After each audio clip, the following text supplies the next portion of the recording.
Schwarzenegger, I've read that you guys actually hated each other for a while. Well, we were very competitive. Yeah, I think hate's a good word. It is. Come on. Please. A lot of people know Sylvester Stallone as the Iron Man with the unbreakable smile who made Rocky, Rambo, and the Expendables. But not many people know his story. It's not a story about wins in the ring or on the battlefield. Instead, it's about rivals, betrayals, and raging grudges that happen behind the scenes of Hollywood. Stallone has kept a secret list of people he will never forget over the years. 6 players, 6 stories about pride, greed, and broken trust. And Richard Gere is right at the top of that list.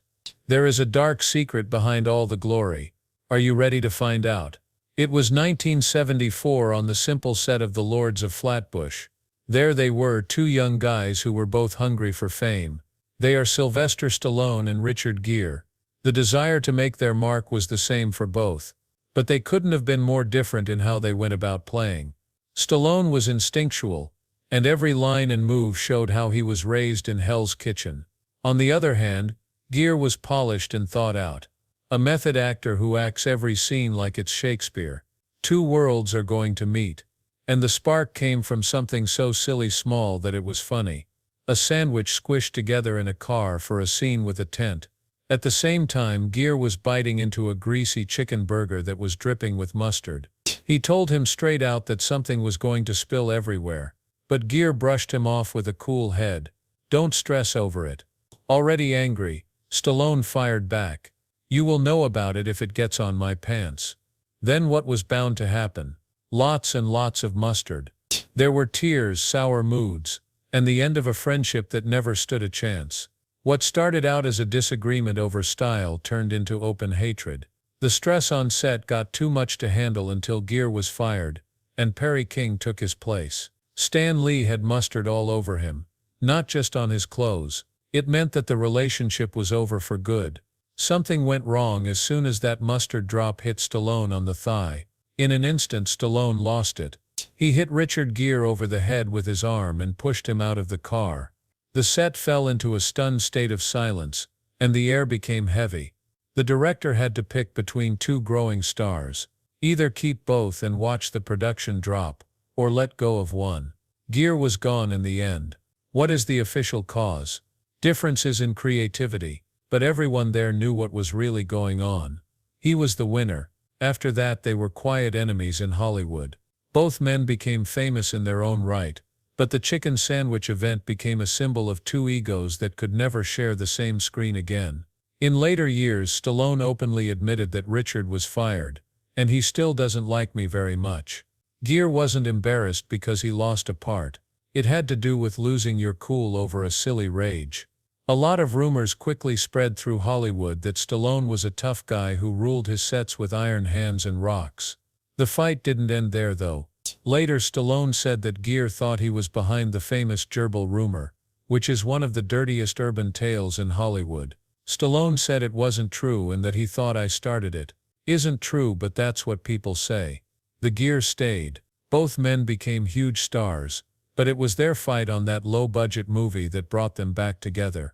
The princess was the guest of honor at an Elton John dinner party this time. Elton says there was a lot of stress in the room when Stallone saw Diana talking to Gere. He is said to have said, "If I knew that damn Prince Charming would be here, I wouldn't have shown up." Tempers flared and voices rose. Before Diana stepped in to cool things down, the 2 were about to fight. Stallone yelled and threw one last line over his shoulder as he left. "I would have taken her if I wanted to." The split is still there after decades, but that drop of mustard led to both men becoming famous. That moment in the crowded car started a fight that would never go away. And then Eddie Murphy came in at number 2. In the late 1980s, when bright lights were everywhere, Sylvester Stallone and Eddie Murphy were 2 forces that could not be stopped. When it came to movies, Stallone was the king of action with Rocky and Rambo, and Murphy was the king of humor with Beverly Hills Cop and Coming to America. It was interesting that they became friends first, instead of the normal Hollywood rivalry. They had fun and laughed together, and for a while it looked like nothing could break the bond they had in the middle of all the fame. That bond started to fall apart in 1987 though, and Beverly Hills Cop 2 was the spark that started the fire. At that time, Stallone's wife, Bridget Nielsen, got a part in the big movie. That means that Stallone shouldn't have talked to her, but there aren't many clear lines in Hollywood. As the days went by, the set became busier and the lines between things became less clear. Someone laughed with them, they talked late at night, they looked at each other for a while, and soon there were whispers. Rumors that began in the background quickly spread like wildfire and turned into screaming newspaper headlines. Stallone was hurt more by how people saw him than by facts. Every night his wife's name would show up next to his friends, and each time it happened it hurt more than the last. It wasn't just being made fun of. Every Hollywood news magazine had the word betrayal written in big letters. He was never the type of person to follow Hollywood's rules. There are no lawyers or public relations spin. He instead picked up the phone and called Eddie Murphy straight away. The next thing that happened was raw, dramatic, and very personal. Stallone, who was hurt and angry, wanted answers. "You slept with my wife." In an interview with Rolling Stone in 1989, years later, Murphy talked about that tense, charged, and unforgettable conversation. His answer, on the other hand, was cool and firm. "I told him straight out, no man. I didn't sleep with your wife. Did I ever wish I could? Not at all. I wasn't interested in her. She was married to a friend. I'm not that type of guy." It wasn't enough to just deny it, though. Nielsen and Stallone's marriage was already in bad shape, and doubt doesn't usually go away once it gets in. No matter if the reports were true or not, Stallone couldn't get rid of the feeling that something was wrong. Something had broken between him and Murphy that couldn't be fixed over the phone. Let's go to 1982. Stallone was no longer just a new star on the rise. The man who made Rocky a worldwide hit had become a cultural hero. Now with First Blood, he was getting ready to change Hollywood again. He thought this wasn't just another action movie. It was a personal mission to tell a story about the wounds of Vietnam, the troops who were forgotten, and the hard fight to stay alive. Each shot was important. Each line was important. Stallone had fought too hard for artistic control to let someone else change his mind. After that came Kirk Douglas, a legend in old Hollywood movies like Spartacus and Paths of Glory. It seemed like fate when Douglas said he wanted to play Colonel Sam Troutman, who used to be Rambo's boss. Putting a famous veteran next to Hollywood's newest and biggest star sounded like a great idea for a movie, at least on paper. But the real world was nothing like the dream. While Kirk Douglas was on the First Blood set, it was clear that he wasn't just there to play. He was there to change the whole movie. Doug thought of Colonel Troutman not as a teacher, but as the real hero, the one who could bring order to the chaos. In his version of the ending, Troutman kills Rambo as a moral finish to the story, but Sylvester Stallone couldn't even think of that. The story of First Blood wasn't about Troutman, it was Rambo's fight to stay alive, and his protest against a world that had forgotten about him. Killing him wasn't an artistic choice. It went against everything the movie stood for. Tensions rose almost right away. Stallone wouldn't give in because he was so protective of his idea. Douglas refused to give up because he was used to getting attention on any set. Everyone knew that only one of them could stay because their fights got so bad. Finally, Stallone had the power to stop him from leaving this time. Doug Douglas was replaced by Richard Crenna, who played Troutman so well that he became famous as Rambo. Fans of Troutman dynamics are still amazed today. For Stallone, it was justice done. Douglas was made to feel bad and he never forgot it. They never talked to each other again. While they were supposed to work together, they got into one of Stallone's worst fights in Hollywood. Even now, when people talk about Kirk Douglas on the First Blood set, they don't remember admiration. Instead, they remember a story that shows how fragile great relationships can be when ego clashes with unwavering vision. Third place goes to Kirk Douglas. When Kirk Douglas showed up to work on First Blood, he wasn't just an actor, he came as a will and an ego. Doug made his point from the start, using his own version of the original book to back it up. Rambo needs to die. Raccoon needs to die. It was a strong statement that went against the carefully guarded plot that Sylvester Stallone had worked on for months. The story had become the basis for a new series, so Stallone pushed back hard. Not in this show. Doug wasn't a man who gave up, though. With the authoritative air of a general, He insisted that the ending have his character, Colonel Troutman, deal the death blow. Not very interested in sequels or the possibility of a franchise. There were two things that couldn't be moved: Stallone's unwavering creative control and Douglas's huge ego. This put director Ted Koch under a lot of pressure. Douglas talking about himself in the third person on set made things even more tense. "This line is not said by Kirk. This line bothers Kirk." He even asked for lines that were supposed to be said by other characters and came with his own rewrites, determined to change the story to fit his ideas. Because of Rocky, Stallone had fought hard for artistic freedom, and this was too much for him to handle. Douglas's idea for an ending in which Troutman kills Rambo was even worse. It seemed like an insult to all Vietnam veterans to him. Later, Stallone said, "If you end the movie that way, every Vietnam vet will watch it and think, the only answer is death. That's all we have left. I don't want to send that message." Douglas replied in a cold way, "Yes, but it's artistic." Ketchuf had finally lost it by that time. He told producers Mario Kassar and Andrew Wagner that Douglas was doing bad things to the movie that were hurting its artistic and business prospects. What could have been a great team effort was turning into a full-on Hollywood fight. There was too much stress on set to hold back any longer. Work had stopped moving at a crawl. People were angry, and the whole First Blood project was on the verge of falling apart. When director Ted Koch was pushed to the edge, he finally gave Kirk Douglas a choice. "You can either follow the plan or walk away." Douglas did not move. Like a true Hollywood legend, he just stood tall and said, "Kirk's leaving." So quickly, one of the biggest names in movie history turned around and left the set. It might have been bad news, but fate had other ideas. At the last minute, Richard Crenna was hired. He learned his lines on the way to the shoot, but as soon as he took over as Colonel Troutman, everything fell into place. His calm leadership and quiet compassion were the perfect balance to Stallone's explosive energy. They had a great chemistry on screen that would become the Rambo legacy. For Stallone, the fight with Douglas wasn't just another show business fight. That event changed everything. It taught me a lot about power, ego, and control. He learned that stories couldn't always be true. Getting rid of a star could save a movie sometimes.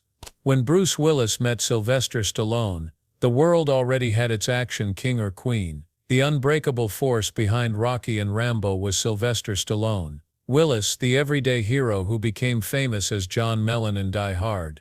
They were both hard and tough, steel and sarcasm, like two sides of the same coin. When they first met, they were like brothers in Hollywood.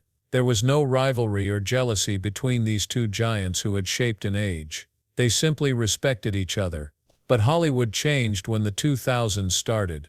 Superhero teams and CGI shows were taking the place of the single action figure. But for Stallone, this wasn't a sunset. It was a second act. The Expendables was his dream. Not just a movie, but a coming back. A big get-together of the old guard, a tribute to the men who used to carry Hollywood's bombs. It was a good bet. When The Expendables came out in theaters, it smashed box office predictions by making over $270 million. It also reignited the interest in old-school action movies. That wasn't all it was. It was a sentence. The stories weren't over yet. The second movie reached even greater heights, and for a short time Stallone and Willis were once again at the top. Two veterans showed that they could still light the screen on fire. Bruce Willis, number 4. Bruce Willis has been a part of the Expendables brotherhood since the beginning. He played Church, the calm CIA agent. He wasn't the main character, but his sharp wit and strong presence gave the movie a cool edge that went well with Stallone's tough tone. Things looked good for a while. The spirit, the loyalty, and the nostalgia of old stars getting together one last time for fun, not money. But as soon as there were talks about The Expendables 3, that bond was broken. Stallone wanted to make things bigger with more stars, more firepower, and more show. With action stars like Harrison Ford already involved, the next part was supposed to be the pinnacle of the genre. Then Willis made an offer, $144 million for 4 days of work. Every day $1 million. There is no room for compromise. It was more than just a demand. It was a line in the sand. To Stallone, who worked hard on making The Expendables out of love, that number didn't mean anything. It was a matter of conviction. The movie has always been about love, hard work, and respect for the craft. Willis's statement made him feel like he had been betrayed. The thing that their union was against. The talk stopped. No giving in. There is no middle ground. It was Stallone who made the call. Church wasn't meeting. The story was changed. The word was erased. Harrison Ford stepped in to fill the role with what Stallone would later call professionalism and passion. The very things that Willis lacked. Then there was a big blast. Stallone dropped the bomb that shook Hollywood on Twitter on August 6, 2013. Willis is out. Come in Harrison Ford. Good news. Looked forward to this for years. He twisted the knife even more after hours. Wanty and lazy. A surefire way to fail in your job. Many people saw the tweet. Fans were shocked. The industry was buzzing. John Mellon, who played the everyday hero in Die Hard, was suddenly cast as the bad guy in a real-life Hollywood thriller. Willis didn't say anything. No threats. No comments. Stallone, on the other hand, said no. He said that The Expendables wasn't a raise. Anyone who wasn't excited about the project with him didn't belong on the team. The bombs left a mark. Willis never came back to the brand. Even though The Expendables 3 kept going. His loss was clear. Still, as the years went by, even Stallone seemed to understand that time heals all wounds, but memories live on. When Bruce Willis's family told the public in 2022 that he had aphasia and had decided to stop acting, Sylvester Stallone was one of the first people to speak out. He shared some old pictures of the two stars together over the years and wrote, "We go back a long way. Best wishes to you and your lovely family." There were decades of history, friendship, competition, betrayal, and finally respect behind that short message.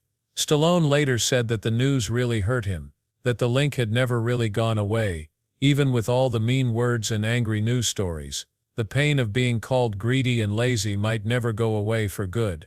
But with that quiet act of kindness, the fight finally turned into something more peaceful. A reminder that even the toughest guys in Hollywood can lose, forgive, or get old. But there was already another competition going on in Stallone's story a long time before peace came. One that would change the course of a whole age. It was the Golden Globes in 1977, and Stallone was the star of Hollywood. He went from being an unknown dreamer to a sign of hope and a real-life underdog who made it to the stars thanks to Rocky. Arnold Schwarzenegger walked through the doors, huge, sure of himself, and unstoppable. This was meant to be his night. The coronation of a man who had fought his way from obscurity to immortality. A smile and a voice that was loud enough to shake the walls made the room tilt toward him. That's when he said, "Hi, my name is Arnold Schwarzenegger and I'm the new talent of the year." Stallone, who was still feeling great after the success of Rocky, thought the move was innocent or even funny. He saw it as just another muscular dreamer chasing his goal. However, fate was not amused that night. Rocky lost every title one by one. The room went wild with cheers when Arnold's name was called out as the new star of the year. Arnold laughed across the table every time Stallone's movie was passed over. That laugh wasn't just background noise for Slay. It was an order to go to war. He was so angry that he couldn't see anything else but a huge bunch of flowers that he threw straight at Arnold's head. It didn't just hurt physically. It was the start of a 15-year fight that would take over Hollywood. After that, there was a battle of giants. We have two egos, two icons, and one fight. The 1980s turned into a war zone for them. Stallone got things going with Rocky 2, 3, 4, and First Blood, which made his business stronger. But Schwarzenegger wasn't going to stay in anyone's shade because he was driven and proud. This was the start of Hollywood's biggest competition, one based on hard work, sweat, and a constant need to be the best.